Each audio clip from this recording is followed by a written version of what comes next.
Good evening, ladies and gentlemen, and dear audience. First off, happy Valentine's Day. On behalf of the Bangladesh High Commission in Ottawa, I welcome all of you to today's special webinar to celebrate the 50th year of Bangladesh-Canada relationship. This webinar has been jointly organized by the High Commission in collaboration with Bangabandhu Center for Bangladesh Studies in Canada. This is being live streamed in Bangabandhu Center, Channel ATV, Cable TV, and High Commission's social media channels. Before I begin, let me do the treaty recognition. Bangabandhu Center for Bangladesh Studies is located on original lands of Anishinaabe Cree, Oji-Cree, Dakota, and Dene peoples, and on the homelands of Metis Nation. We respect the treaties that were made on these territories. We acknowledge the harms and mistakes of the past, and we dedicate ourselves to move forward in partnership with indigenous communities in a spirit of reconciliation and collaboration. Ladies and gentlemen, as known, Canada was one of the first major countries that recognized Bangladesh early. Through Canada's recognition, the two countries established the formal diplomatic relationship on 14 February 1972 and partnership, an unbridled cooperation that commenced. Canada's support to build the war-ravaged country was very useful. Since the government led by Prime Minister Sheikh Hasina came back to power in 2009, the relation between the two countries marched towards new dimensions. The partnership has been consolidated and reached to a new height.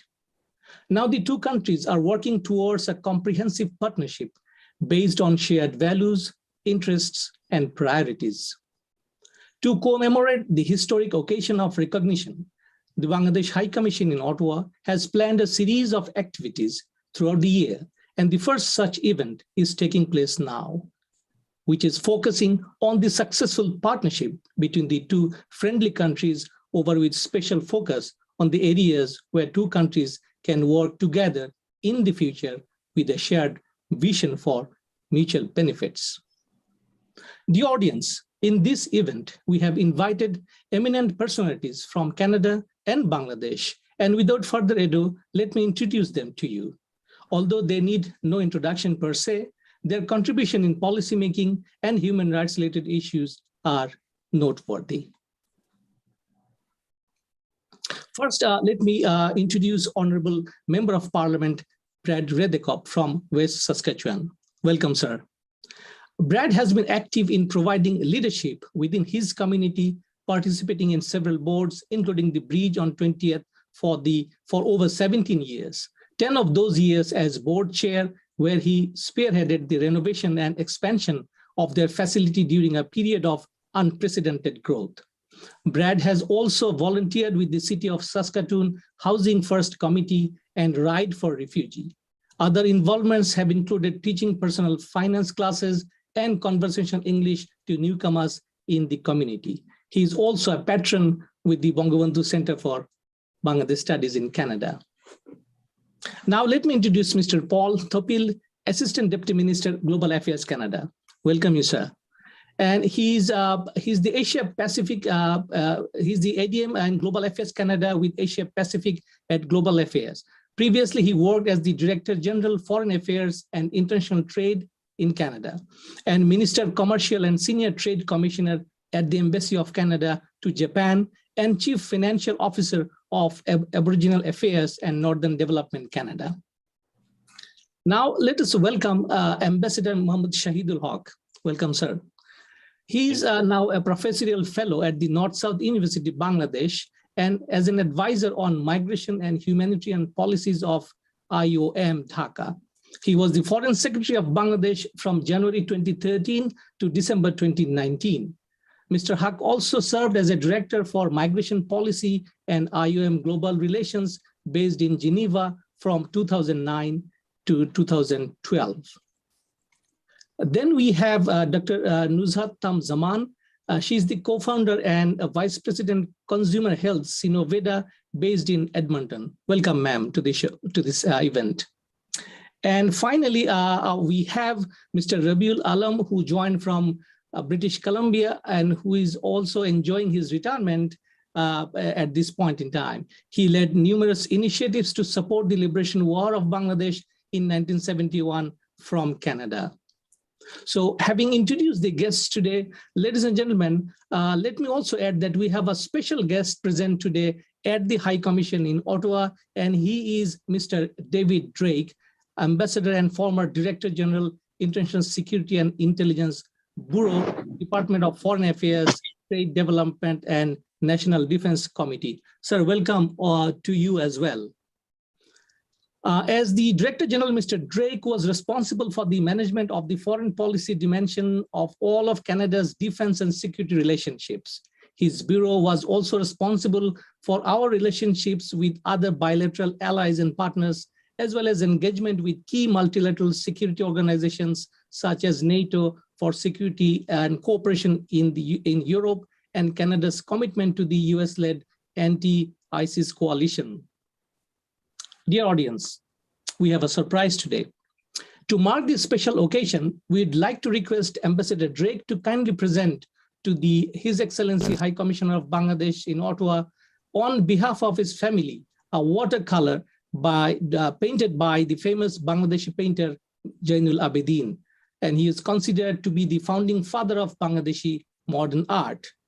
The painting was bought by his father, former Ambassador Earl Drake, who served at the Canadian High Commission to Pakistan from 1956 to 58, and who purchased it directly from the painter in Dhaka in 1957, when he was on official business in what has been then East Pakistan. By means of this private donation, this family heirloom of work by a great Bangladeshi artist, masterpiece and patriot is now finding its way back home by means of its donation to the High Commission in time for this auspicious moment. Ambassador David Drake and notably his father had close relations with Bangladesh, and they stand as representatives and witnesses of Bangladesh-Canada's commitment prior to and throughout the 50 years of cooperation that we are celebrating today. Without further ado, let's have the exchange of presentation.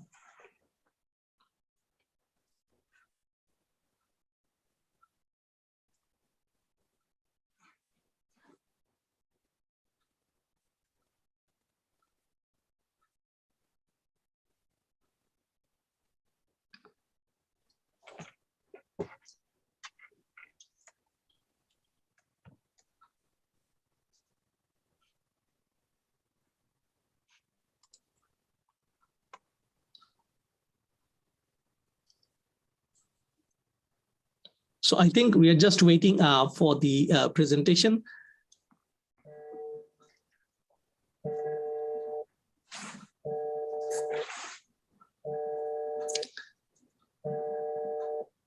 Okay. If not, shall we proceed then to the next part? And we have done the presentation, he missed it, but the others, I think, so. Okay, thank you. So having introduced our esteemed speakers this evening, let me have the privilege to welcome His Excellency, the High Commissioner of Bangladesh to Canada, Dr. Khalilur Rahman, to share his initial thought with us, and we'll get back to our original discussion part just later on. Sir, floor is yours. Thank you, Dr. Ahmed. Yeah, when you are, speaking, we did that presentation. Thank you, Ambassador Drake, for this kind, gesture and generosity of your great father. So please convey our gratitude and greetings to him on this very special day. Good evening. Basically, Dr. Ahmed, you have said it all in your introduction. So let me first of all extend our warm welcome to the Honorable Member of Parliament, Excellencies, experts, and other distinguished guests and speakers to this virtual seminar to mark this auspicious occasion of 50 years of Bangladesh-Canada diplomatic relations. I just would like to congratulate the government of Canada and the people of Canada for their generosity, for their support during our war of liberation, and also subsequent recognition and support to our reconstruction immediately after the independence. Whatever you have said that, we have excellent relations now between the two countries. But, in addition to that, we are also working with Canada in a number of multilateral issues, including global peace and security, climate change, Rohingya issues, etc. But, during my time as High Commissioner, I have also taken several initiatives to diversify our partnership by exploring new areas of cooperation like education, research, people-to-people contact, mobility, culture, defense, and security. And strengthening cooperation in trade and investment issues has been identified as a thrust area. And I also like to reiterate that the excellent relations between the two countries were deeply rooted, not only during the time of our liberation and subsequent recognition, but it is also following the visit of the founding father, Bangabandhu Sheikh Mujibur Rahman, to Ottawa, Canada in 1973, that ushered a new horizon of friendship and cooperation for the people and for the governments in both countries. So today, Bangladesh, we have achieved phenomenal growth under the dynamic and visionary leadership of our Honorable Prime Minister Sheikh Hasina, and we aspire to be a developed nation by 2041. We have already graduated as a middle income country, and Canada was one of our trusted and tested friend in our developmental journey. And in our journey until 2041, I hope and I'm sure Canada and its people will remain a major partner in our becoming a developed nation. So today, this is not my time to speak. We have distinguished speakers. So let them to tell us how in next 50 years or in days ahead, years ahead, the relations should look like. I think different speakers will be highlighting different areas. And I like to request them to really tell us, guide us, provide your views and thoughts that how the two countries, at least me as High Commissioner and Bangladesh as a country, can focus or should focus.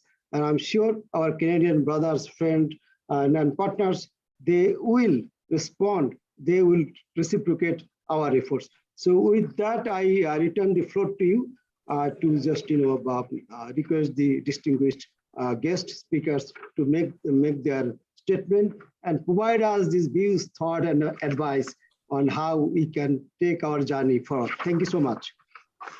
Thank you, His Excellency, for your wonderful remarks. Ladies and gentlemen, we have Honorable Member of Parliament, Nathan Erskine-Smith with us. Sir, welcome. And let me briefly introduce, which I didn't do in the beginning. Honorable MP is from Beaches, East York, Ontario. He sits on the Standing Committee on Industry, Science and Technology. He also sits on the Executive Committee of the Canadian Group of Inter-Parliamentary Union, in short, IPU, as past president. In his role as president, he has represented Canada at parliamentary conferences around the world, and he is also the chair of the Bangladesh Parliamentary Friendship Group. Sir, welcome to our session today. And you are right on time because I'm going to invite you now to speak a few words and share your thoughts about the ongoing and future Canada-Bangladesh relationship. The screen is yours, sir. Well, thanks very much. And I appreciate that I'm also joined by my colleague, Brad. I mean, together we both represent large Bangladeshi communities, and we're not alone. You know, colleagues of ours from all parties have, I would say, a really important obligation in representing Bangladeshi communities, because there's such a, and Brad, I'm sure will speak to this too, but there's such a powerful connection to both countries for so many. And so I know here in Beaches, East York, and there's a fake boundary of Victoria Park between my riding and Bill Blair's riding, but the community crosses both, and really all across the city.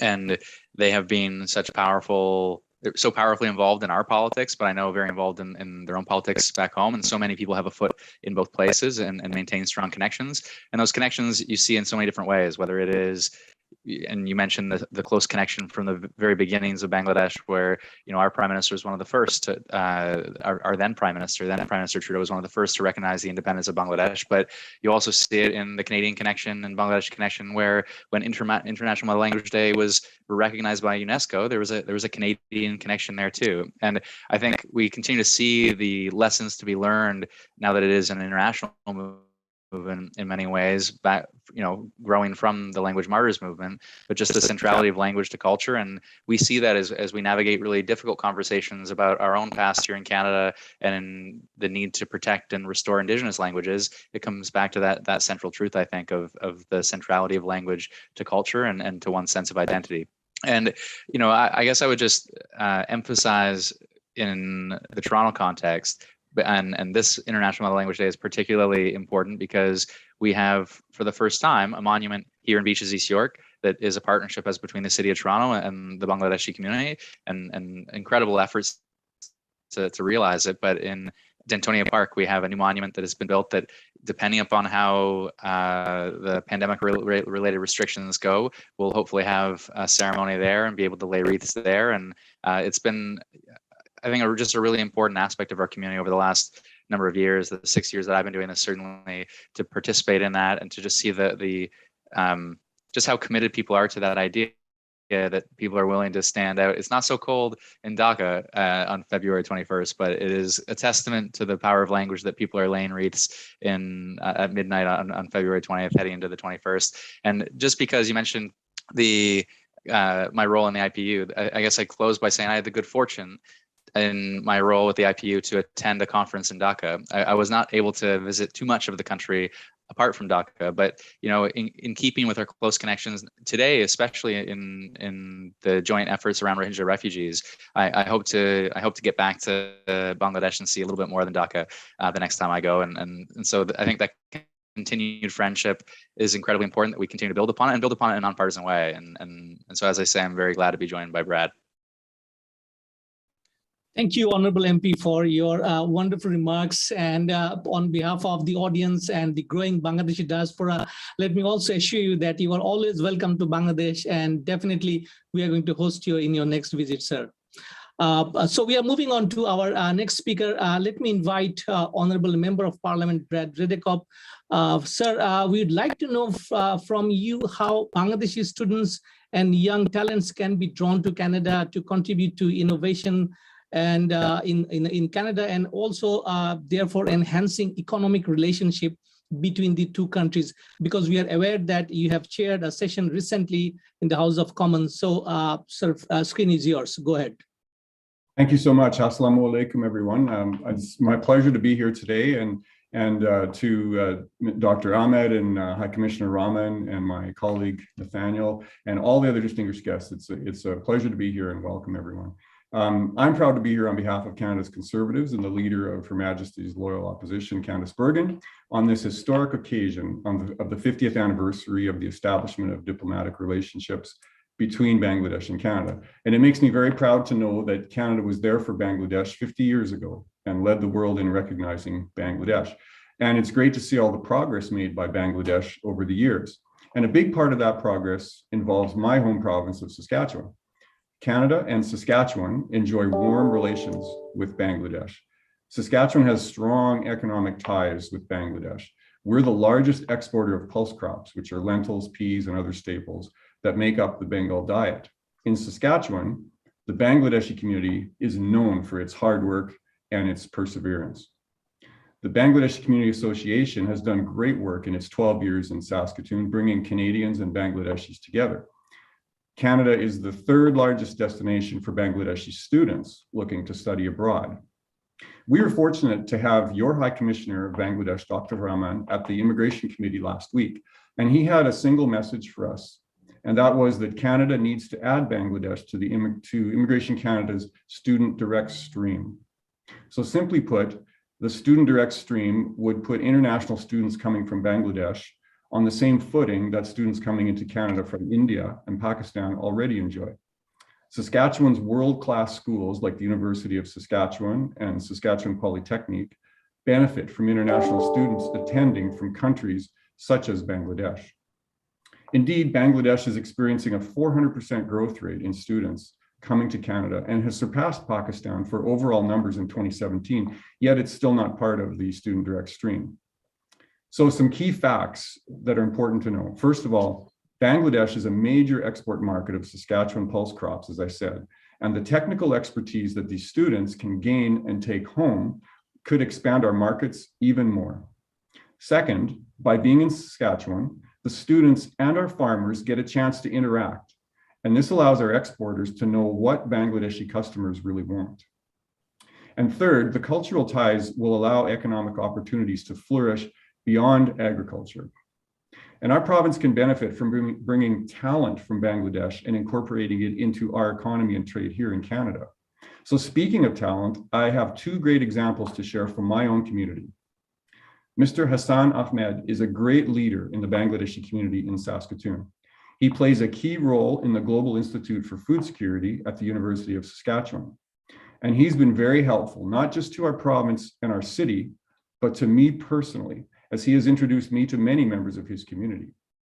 The second example of talent is Mr. Muhammad Assad. He's the current president of the Bangladeshi Community Association and a significant business person in Saskatoon. And besides doing the taxes for thousands of local residents, he's found time to introduce me to many of the people in his community. And both men have been kind enough to bring me to various people within the community who invite me into their homes. The hospitality, honor, and respect of the Bangladeshi people is among the best in the world. And I'm honored every time I'm treated to that hospitality. And both men have taught me much about the joy and good nature of Bangladeshi people. And both men have taught me to love Bangladeshi food. And both men have made me want to visit Bangladesh. So I'm jealous, Nate, when you say you've already been there. I want to go there too. So I'm looking forward to that. So in conclusion, I'm honored today by your hospitality and by the invitation to give these brief remarks. And I want you to know that I'm doing everything I can to ensure that the Immigration Committee in Canada's House of Commons puts forward a recommendation that Bangladesh be part of the student direct stream. And I know that many of you watched and shared my Facebook post last week from the Immigration Committee. And honestly, I appreciate when the work that I do to help an issue like the Bangladesh student direct stream is actually acknowledged and known. And it certainly makes it easier for us as members of parliament to know that we're on the right track. So once again, congratulations on 50 years of diplomatic relations with Canada. It is indeed an honor to be your friend. And I look forward to the next 50 years of friendship and hopefully many more. Thank you so much. Thank you, Honorable Member of Parliament, Brad Redekop, for your inspiring words. And I'm sure hundreds and hundreds of Bangladeshi students and those who are still willing to come to Canada for studies, it's a very good news. And we will wait for the final decision of SDS coming very soon. Thank you very much for your kind support, and all the credit goes to you, sir. Ladies and gentlemen, let's invite Assistant Deputy Minister, Mr. Paul Topil, to our room now. And we would like him to comment on the bilateral and collaborative matters between Canada and Bangladesh. He has a wealth of experience in working in these sectors, as I've initially introduced. And most importantly, we'd be attentive to listen from him about future avenues of collaboration between these two wonderful nations. Assistant Deputy Minister, screen is yours, sir. Go ahead. Thank you. High Commissioner, distinguished guests, thank you for organizing this celebratory event and for inviting me to participate. Please permit me to acknowledge that I'm speaking on the unceded territory of the Anishinaabe peoples as Canada pursues its pathway of reconciliation with the Indigenous peoples of this land. It is my honor truly to join you and all these distinguished guests to celebrate today the 50th anniversary of Canada-Bangladesh bilateral relations.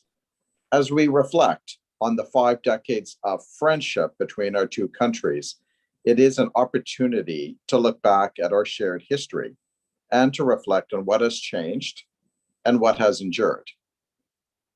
Some of you may remember Mr. James Bartleman, a truly remarkable Canadian. Mr. Bartleman was a Métis of Mijanakan ancestry. He grew up in a poor household in rural Ontario and graduated from university thanks to an American benefactor who took a liking to him and paid his way. In 1966, he joined the Canadian Foreign Service, and in 1972, he was sent to open Canada's first diplomatic mission in Bangladesh. He went on to have a distinguished career, becoming Canada's head of mission to 5 different countries, to NATO, and eventually the foreign policy advisor to the Prime Minister Chrétien in the 1990s. In his memoirs, On 6 Continents, Mr. Bartleman describes the work of the Canadian High Commission in those first few months. As he describes it, the goals of the small High Commission team were to, quote, to deliver a massive aid program, consolidate diplomatic relations with the new government, launch a program of political and economic reporting, and set up a functioning High Commission from scratch, end quote. We estimate that Canada's development assistance at that time was approximately $60 million per year, or $370 million in today's figures. The challenges facing Bangladesh at that time were enormous. As Mr. Bartleman describes it, the effects of war were visible everywhere. Bridges destroyed, power lines down, the railway not functioning, and famine in the north and hunger everywhere. He goes on to describe some of what the Canadian aid program did at that time. We sent exports to Singapore to buy small cargo vessels able to get up the rivers to deliver wheat to the starving. Transport aircraft and crews flown in from Canada delivered food to the most affected areas. Canadian engineers arrived to help reestablish the power grid. Others worked to rehabilitate locomotives sabotaged in the fighting. Further on, he describes support that Canada provided to build a ground satellite station to resume providing Bangladesh with reliable international telephone communications for the first time. These excerpts make for sobering reading. I do not doubt that for those of you who were in Bangladesh back then, that they bring back difficult memories. These memoirs serve, though, as an important reference point to reflect on how much has changed in the last 50 years since Mr. Bartleman opened the Canadian High Commission. Today, Bangladesh has made a remarkable transformation and enormous strides in development, including on child mortality, on nutrition, access to safe water, and economic growth, amongst others. Bangladesh's upcoming graduation from least developed country status is proof of this and a marker of significant achievement. Bangladeshi companies and organizations are now global leaders. In the private sector, the largest Canadian apparel companies now source garments from Bangladesh. They do so because they trust in the quality, the reliability, and the efficiency of Bangladeshi companies. In the public sector, BRAC, a long-standing partner of Canada, is recognized as both the world's largest and one of its most effective non-governmental organizations. In the research sector, ICDDRB, another long-standing Canadian partner, is widely seen as the premier health research institute for the entire developing world. 50 years ago, many Bangladeshis were returning home from India, where they had sought shelter from the violence of a war. Today, Bangladesh is now a place of shelter, supporting over 1 million Rohingya. I want to take a moment here to thank and acknowledge Mr. Shahid Al-Haq for his leadership over many years on this issue. You have been a respected and vital partner of Canada's throughout the years. On our end, Canada remains committed to doing our part to support Bangladesh and the Rohingya people. Since the start of the crisis, Canada has helped mitigate the impact of the refugee crisis on host communities through programming in areas such as livelihoods, community cohesion, education, and environment.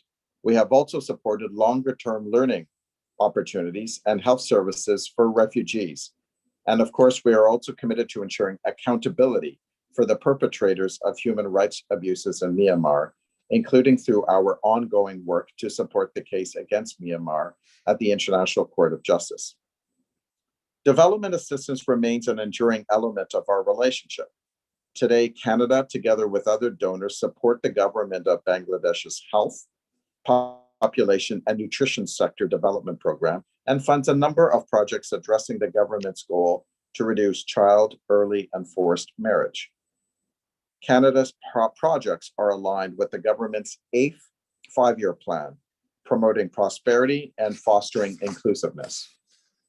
But at the same time, our trade and people-to-people ties have flourished. In 2020, our bilateral trade reached a total of $2.77 billion. The Bangladeshi Canadian community, which we estimate to be nearly 100,000 strong, is now both an intrinsic part of our country and an important link between our two nations. There is now a Bangladeshi Canadian member of the Ontario Legislative Assembly, and I am sure it is only a matter of time before we have a Bangladeshi Canadian member of parliament. Another important change from 50 years ago is that Bangladesh is now an important contributor on the world stage, in peacekeeping, on climate change, and as a voice for less developing countries. To name just a few areas, Bangladesh is a recognized world leader. Canada and Bangladesh have been important partners in these areas, and I look forward to deepening our cooperation in the months and years to come. I note with particular pride the co-leadership of our ambassadors to the UN, Ambassadors Ray and Fatima, in leading the global effort to set the development agenda until 2030. So while much has changed, we can also reflect on what has endured. In particular, there is a spirit of goodwill, mutual respect, and partnership that we can hear in Mr. Bartleman's memoirs and that endures today. That spirit remains a strong foundation for Canada and Bangladesh to continue to make progress together. And with that, we can look forward with confidence to the next 50 years of our relationship. Thank you, Donabad. Thank you, sir. Thank you, Mr. Paul, for such a wonderful explanation of the history and how these two countries are tied together. And also, I think it's a wonderful segue to our next speaker in this session, who is a direct witness of Rohingya crisis and contributed personally into the resolution of the crisis itself. So now, without further ado, let me invite Ambassador Shahid Al-Haq to the floor and listen to his thoughts about ongoing Rohingya crisis and Canadian involvement and his vision for the future repatriation of the forcibly displaced Myanmar nationals to Myanmar. Sir, floor is yours. Please go ahead. Thank you. Thank you very much. First of all, thank you for inviting me, especially to Dr. Khalil, the High Commissioner, my very dear colleague, and also to the Assistant Deputy Minister, Mr. Paul Topil, and the other members of the parliaments. Thank you very much for jointly celebrating the 50 years of our relations. Bangladesh is a relatively young country when you talk about the numbers, but the country is on a land which is very old in terms of civilization. So it's a new country in an old civilization that we need to keep in mind. All the speakers have referred to the Canadian people's and the then government's contribution to the War of Liberation in 1971, which was led by our father of the nation, Bangabandhu Sheikh Mujibur Rahman, and the subsequent relations. I was extremely touched to listen to the first ambassadors of Canada's book, and I was trying to recall, I was a very young kid in those days, still in the primary school, to see how much that we have progressed over the years. It's true, we didn't have enough boat bridges to communicate and take the necessary relief to the people who need it the most. Now, in terms of our relationship, and I'm extremely happy to be to be leading that from 1926 and 27, when we had third bilateral consultations in Canada. I remember it wasn't that cold. I think it's September, towards the end of the September, so 2016. So it was very comfortable. I really enjoyed my stay there. And then we hosted the fourth bilateral consultations in Dhaka in 2017. So thereby, I think we reached to a stage where I can say that our relationship is stable and matured. So that's important. The relationship between Bangladesh and Canada is, as Dr. Kausar has rightly pointed out, is very comprehensive. Now it goes to bilaterals, to diaspora linkage, to multilateral. I think our strength is also deeply rooted in the multilateral efforts. It's not only Rohingya, but peacekeeping, the climate change, the norm setting exercises. Bangladesh leading the least developed countries, and has always found Canada in close conformity in terms of norm-setting exercises within the UN, whether it is in the climate change area, peace building area, which is currently chaired by our PR in New York, Rabah Fatima, and other areas. That brings me to the issue of humanitarian area. I think our collaboration is most stronger and deeper in areas of humanitarian exercise globally, not only on the Rohingya issue. And I'm extremely delighted to see Bob Ray, the High Commissioner of Canada in New York. He has been a very good friend of Bangladesh and humanity at large.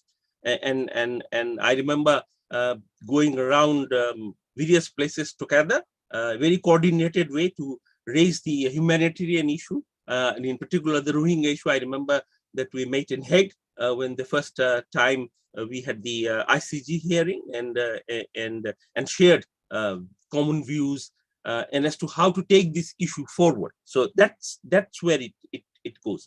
I was looking at actually the Canadian humanitarian broad policy, and I was pretty delighted to see it spread, goes from the normative side to the very operational side, and it's part of the foreign policy where it takes much deeper roots, and we are extremely grateful. I want to sort of also mention the Canadian High Commissioner who just left Bangladesh, High Commissioner Benoit Prefontaine, who was a very good friend of Bangladesh, and really very capable, who supported not only in the Rohingya operation but overall development of Bangladesh in that context. So all in all, I think in 50 years, a lot has been achieved. I remember accompanying our Prime Minister,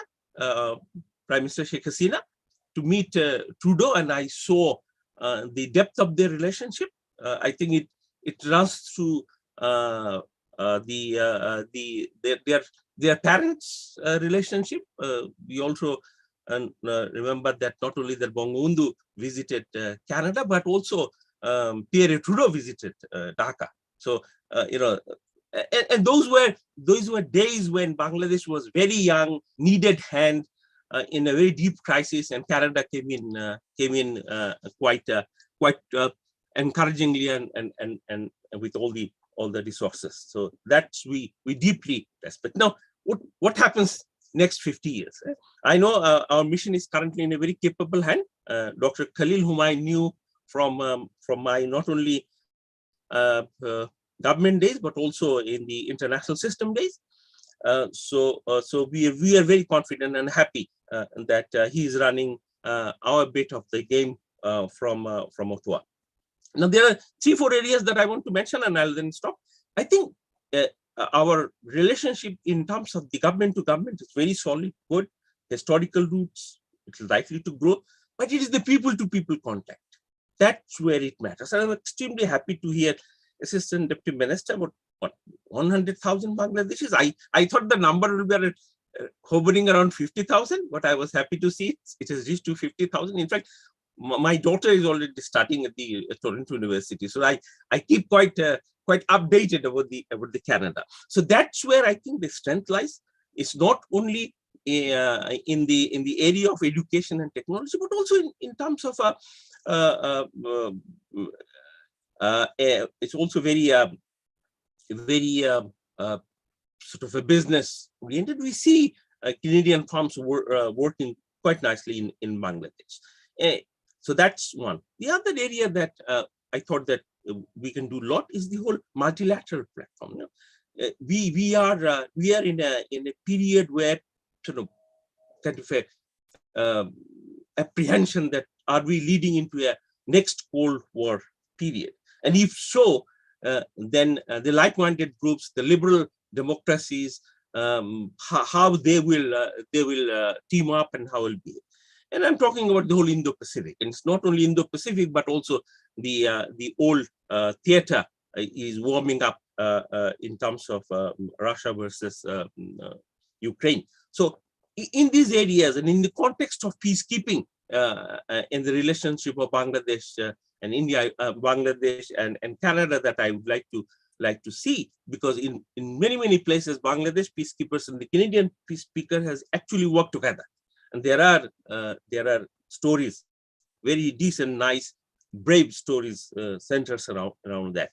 So with this I'll end. So there are multiple ways that we can build our relationship, and I'm extremely happy and delighted to see all these people who are talking about the relationship. Thank you very much, sir.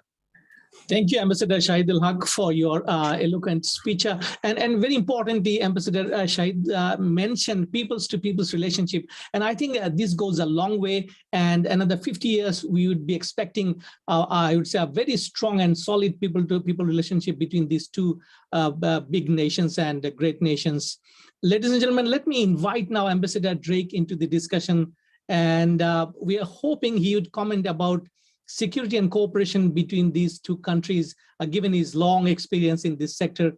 And also those of many of you might be following what is happening in our country here. And we just saw a news, a couple of Twitter feed yesterday that Canadian Freedom Convoy is backed by a Bangladeshi marketing firm and right-wing fringe group. So, sir, screen is yours, and let's welcome and listen to you, sir. Thank you very much. It's very kind to receive this invitation from the High Commissioner to partake in this momentous occasion and this particular broadcast and meeting, virtual meeting. I thank him very much.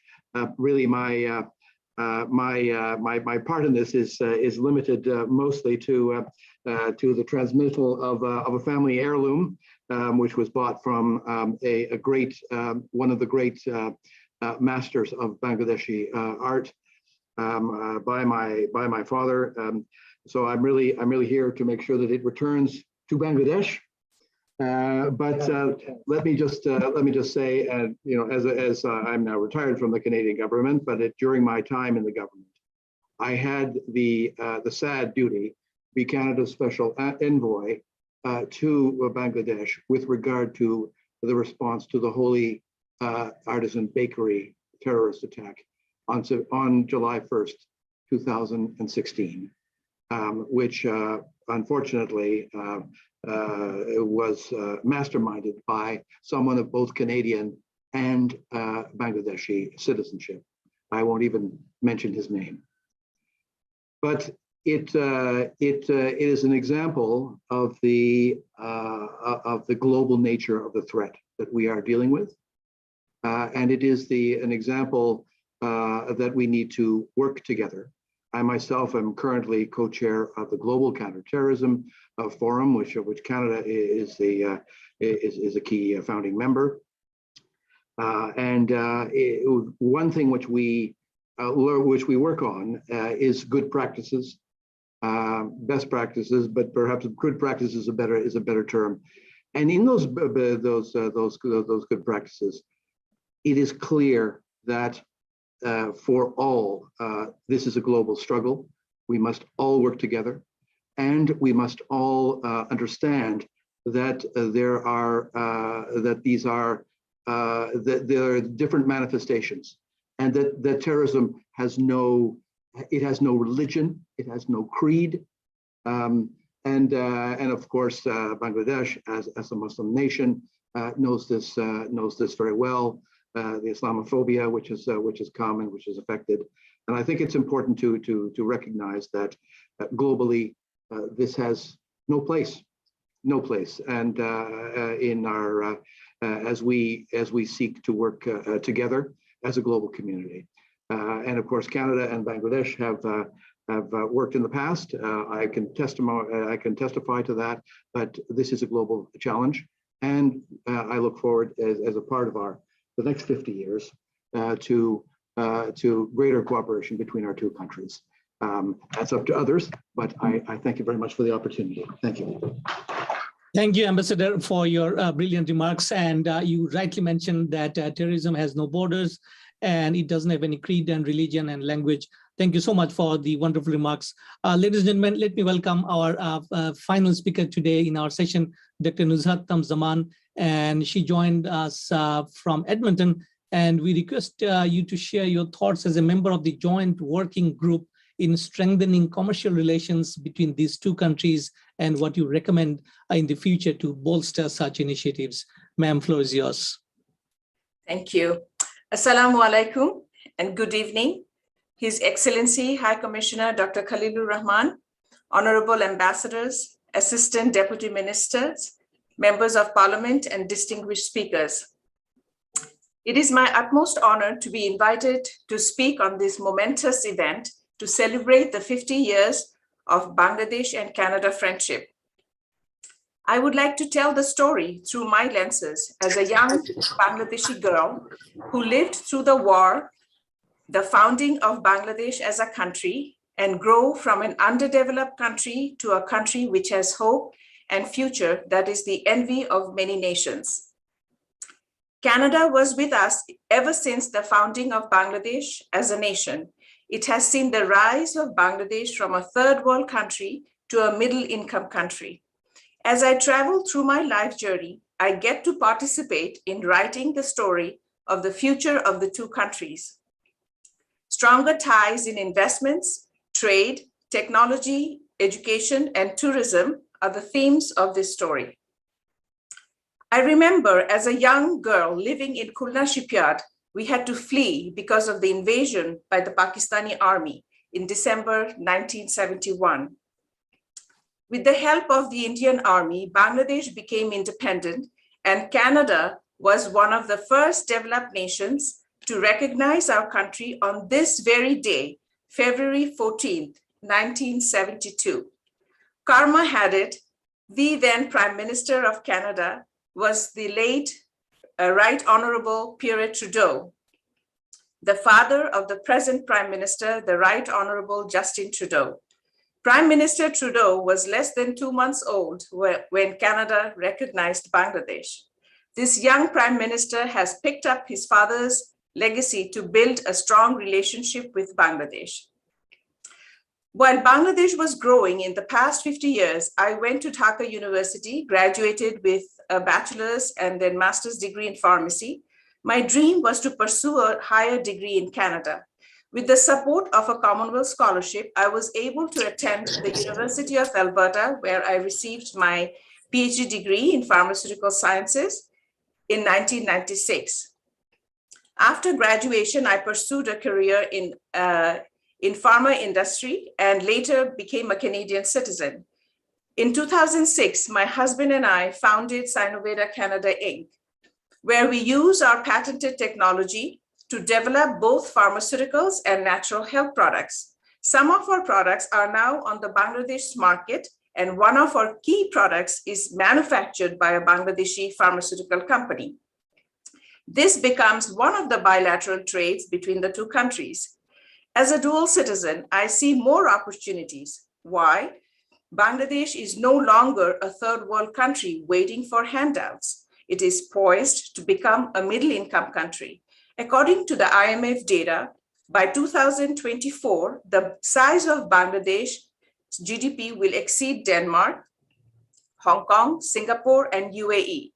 Currently, with a GDP of close to US $400 billion, Bangladesh is the largest economy in South Asia. Unemployment rate is only 4.3%. More than 50% of the population of 170 million are in the age group of 15 to 24 with a literacy rate of 93%. Because of the great opportunities in the fast-growing economy, neighboring countries such as China, South Korea, Japan, and even Australia are investing heavily in Bangladesh's infrastructure and have established a strong foothold. During his tenure in Bangladesh, the former High Commissioner of Canada in Bangladesh, His Excellency Mr. Benoit Prefontaine, detected that Canada is lagging behind, missing out on many business opportunities. With his help, a joint working group was formed between the two countries in November last year. The aim is to identify bilateral trades that benefits both countries. As a Bangladeshi Canadian, I am honored to be named the co-chair for the Canadian side. The joint working group has identified investments, trade, education, and tourism as the top priorities. Currently, the trade between the two countries is less than 0.3% of their total export. The exports from Bangladesh are garments, leather, and plastic goods. The exports from Canada are canola oil seeds, wheat, cereals, vegetables, lentils, potash, iron and steel, aircraft, and some other machineries. To assist in its growth, Bangladesh needs investments in renewable and clean energies such as solar, wind, biogas, biomass, and water. Canada is a leading country in these areas. The government of Bangladesh offers incentives such as free land and tax exemptions to encourage foreign investments. Water management, information technology, pharmaceuticals, processed food, food ingredients, and aerospace are potential business opportunities for Canadians. It is Canada's policy to attract highly skilled professionals to build Canada's economy. The experience of Canadian University is that bridge building between countries and Canada through graduates of Canadian universities, and I can attest to that. Therefore, it is of mutual interest to increase the number of Bangladeshi students to be trained in Canada, like myself. Canada brings only 7,000 students from Bangladesh each year. Our goal is to increase this number significantly. Tourism is a developing business in Bangladesh. Given its natural beauty and rich history, the country is making itself tourist-friendly. In addition to attracting tourists, Canada is a target because Canadian tourists spend less than 2 million in Bangladesh each year. The joint working group will soon be submitting a report in few months where we will have the recommendations as to how the two countries can increase their bilateral trade and investments and build even a stronger relationship than we have today. Hope we will get the support from the two governments, and we wish we can accomplish our goals that we have set for this joint working group. With that, I would like to thank you all for your time. And once again, thank you for this opportunity to speak today. Thank you. Thank you, Dr. Nuzhat. Ladies and gentlemen, as I promised, our today's session will remain incomplete if we do not hear the stories from Mr. Rabiul Alam, who patiently waited so long to share his thoughts and contribution in the liberation war struggle of Bangladesh. Mr. Rabiul Alam, floor is yours, sir, and thank you very much for your patience and sharing your thoughts this evening with us. Go ahead, sir. If you unmute, sir, kindly. Thank you. Sir, if you kindly unmute. Are the doors open? Okay, can you hear me? Yes, Hello. we can, sir. Go ahead, sir. Okay, I want to, first of all, I want to thank Honorable High Commissioner Dr. Khalilur Rahman for inviting me to this, this particular occasion. Before I get into discussion, I want to let our Honorable MP from Saskatchewan know that before Canada recognized Bangladesh, we, a group of students and landed immigrants expatriate in Canada, raised our Independence Day flag in December of 1971. And guess who raised the flag for us? It was Conservative MP Heath McQuarrie from Prince Edward Island. So it makes me feel so proud today, listening that Canadian government recognized Bangladesh in March 1972. And we, as a student and with our link with the politicians and the community, raised our flag earlier than official recognition. So I want to thank our respectable MP and let him know what kind of help and support we received from Canadian community at the time. I want to share the struggles we went through during 1971. It was same as the independence movement during the 60s that we went through under the guidance of our Bangabandhu. When the war broke out in March 1971, we were only a handful of Bangladeshis. Some of us are newly arrived new immigrants and some students. We hardly knew the Canadian mainstream society, little connections, and the news that military moved in and massacred thousands of people in Dhaka and in Bangladesh.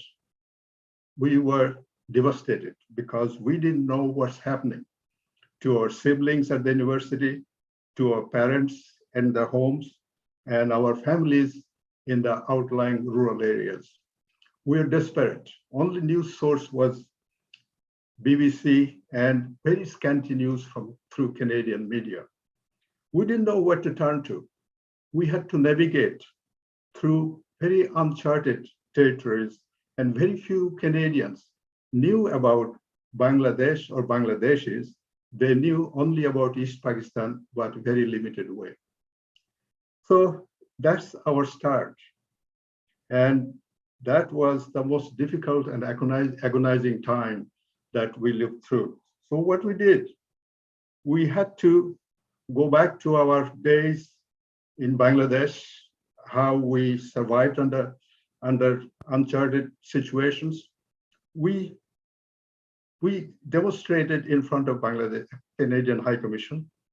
In front of Pakistani High Commission. At that time, Stanley Burke came to realize, who we are and what are we trying to tell Canadians. He contacted us, and from there on, he gave us some advice and guidance. Being few minority group, the only way we can get to Canadian public is through media campaign, and is through connecting with the community leaders and the politicians. But we didn't know how to. We are new. Our vocabulary was limited, but we started. So Stanley Burke introduced us to Prime Minister's Parliamentary Secretary at the time, Barney Danson. He listened to us, and it was in Stanley Burke's home. He listened to us, and he gave us some advice and some guidance. He also told us in Canada, there is no room for violence. There is no room for going out and burning flags. So we took that under advisement. We started writing letters to the newspaper. We started telling Canadian public that what Pakistan is telling about us, all about these massacres, branding us as miscreants, Indian agents. We are not true Pakistanis. We are not true Bangladeshis. So that was the situation, and that's the environment we had to navigate through. Very soon, Stanley Burke brought in Oxfam in our contact, and then the church groups. We spoke at the churches. We worked with the Oxfam. we worked with community groups. We spoke at the gatherings, explaining our situations to gain their ear and confidence. And we succeeded. The church groups then arranged some prayers to the churches. The newspapers started writing about the massacres. They sent their reporters. And then Stanley Bart wrote a very interesting article in the newspaper. What is going on inside Bangladesh? And what is Canada going to do about it? All the massacres, all the burning and looting, and the famine is on the horizon. So what is Canada going to do? What would be our role? Basically, he threw the challenge to the Canadian community. And that triggered response from more and more from the concerned groups, concerned aid groups, and that led into coalition of church groups, the relief organizations, Oxfam, to raise funding, and incorporated few of us into their efforts. So money started flowing in, and that was the beginning of getting aid to go to the displaced people inside East Pakistan and also the refugees in India. At the same time, what's happening is publicity from United States that it's a basket case country. It will never survive. It can never sustain. So that was one of the negative factors was hampering us getting political support. The other element was in the works at the time was fear of Quebec separating from Canada. And they could not openly, the government could not openly support breaking up of Pakistan. So at the time, the Indian government's approach was to stop killing, burning and looting, get the aid for the refugees, get Bangabandhu released, and have a compromise to sustain Pakistan as a country and stay a member of the Commonwealth country. That was the approach, sort of Canadian traditional, peacemaking approach. But at the time, Canada didn't realize the strength of the Bengalis and strength of the movement and our ability to sustain as a country. Anyway, the situation changed. The opposition MPs became our spokesperson. At the time, Robert Stanfield, the opposition leader of the House, he listened to us greatly. He raised questions in the House of Commons. The NDP foreign affairs critic raised questions in the House of Commons, basically challenging at the time Mitchell Sharp, the foreign minister, to spell out to the House how much aid is going to Canada, spell out that aid is not going to the hands of Pakistanis because that aid will never receive the refugees and the suffering people inside the country. So that kind of exposure helped the Canadian government to make sure that the aid will go directly through the NGOs to the people, those who are the victims of the situation. We thought that was a significant turning point, and also indirectly turning the opinions of the government that yes, Bangladesh is a viable reality, it's a viable, and we have to be on the path of supporting this country. Another turning point was when the ocean-going vessel Padma was in the Montreal port to load some arms shipment destined for Pakistan. We were alerted by the longshoremen of Montreal. I undertook a press briefing to Toronto Star and Globe and Mail at the time, and that triggered off huge repercussions within the Canadian public. It triggered responses from the House of Commons. about the Canadian policies concerning arms shipment.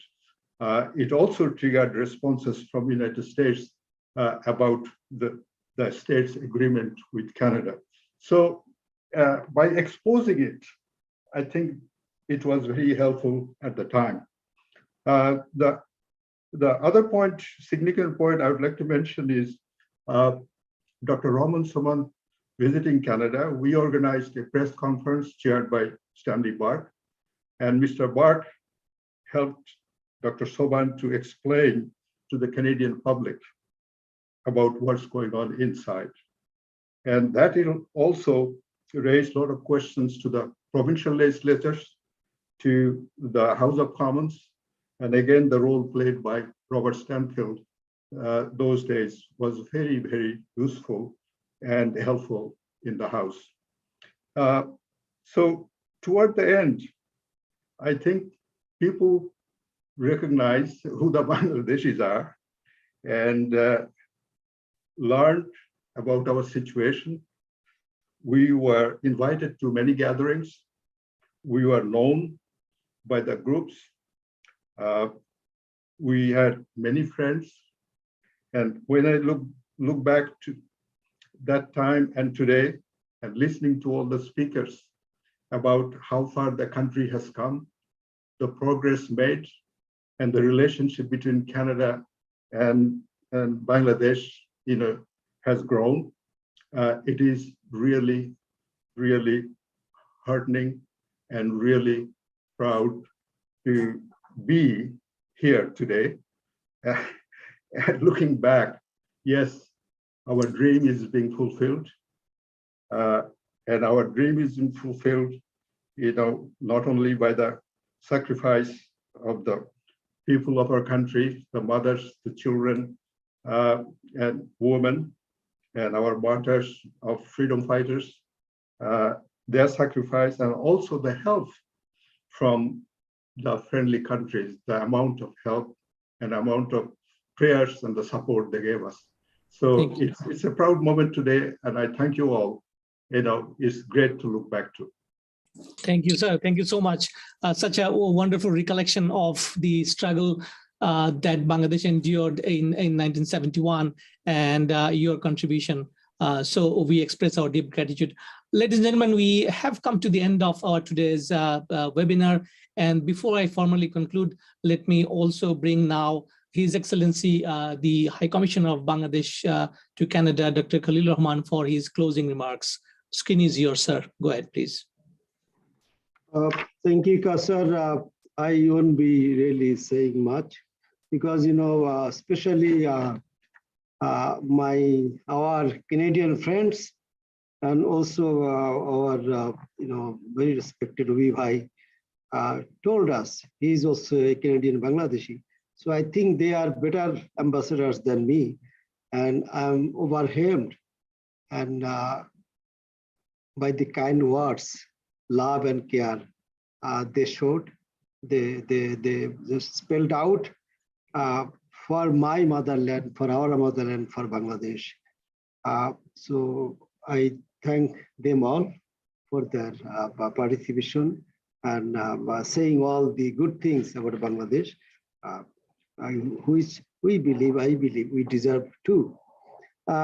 I just like to say that in the spirit of long-standing bond of friendship and as trusted and tested friends, to mark this special day, the Bangladesh Foreign Minister and the Canadian International Development Minister spoke this morning virtually though, to really take stock of our collaboration over the last 50 years and how the two countries can go forward for next 50 years, hands in hands. Not only that, the two foreign ministers also issued statement to mark this special day. So this is a special day to really take stock of what happened over the last 50 years, how government of Canada, Canadian people stood strong and extended their support. Not only over the last 50 years, even before our birth, during the War of Liberation, as we heard from our respected Rabiul Bhai, and I'm very proud of the Bangladeshi expatriates who played, that important important role of that part of our history. And that's why and how I always welcome my expatriate brothers and sisters to take part in the ongoing socio-economic development of the country that is now going on under the leadership of the Honorable Prime Minister. As High Commissioner, I really look forward to working very closely with my Canadian friends and Canadian government.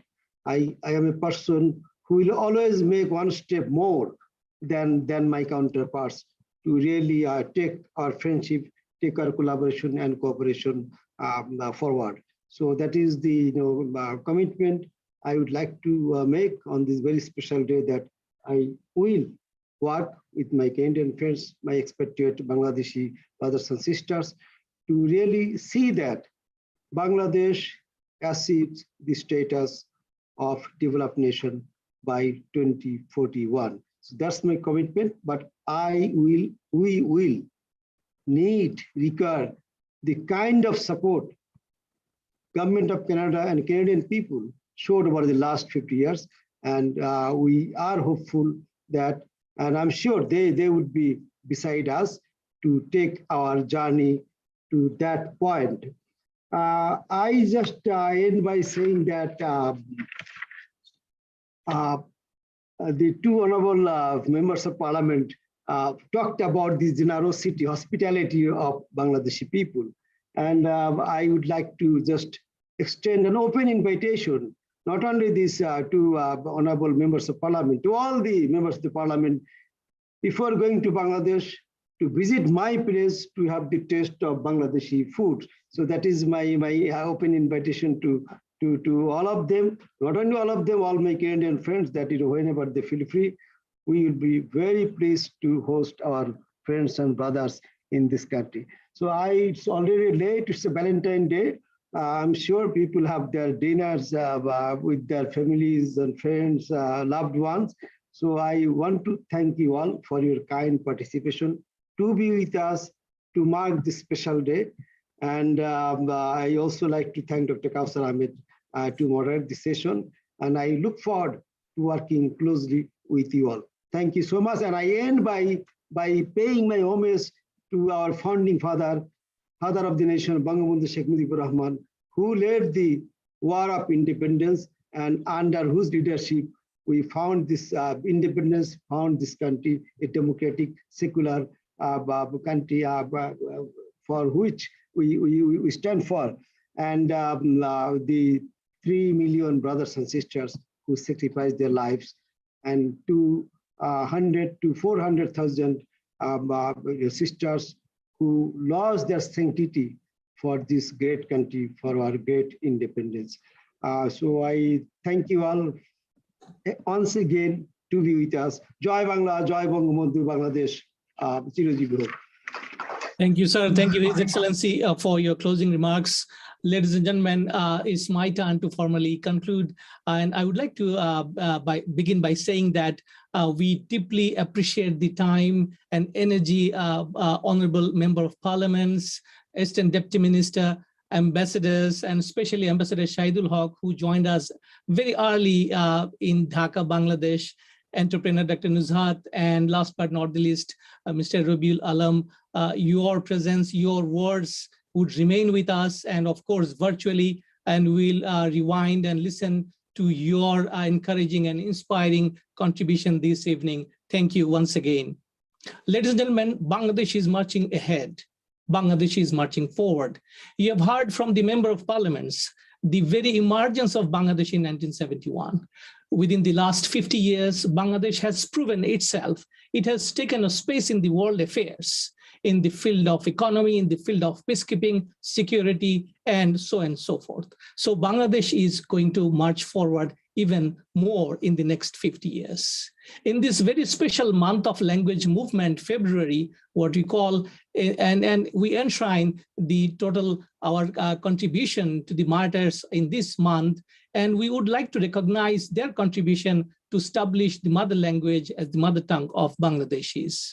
Ladies and gentlemen, on behalf of Bangabandhu Center for Bangladesh Studies in Canada, we thank you very much for being with us. And in our room, I see more than 50 audience, those who joined and patiently heard and shared their thoughts in chat and in other ways. Thank you so much for being with us. We appreciate your time.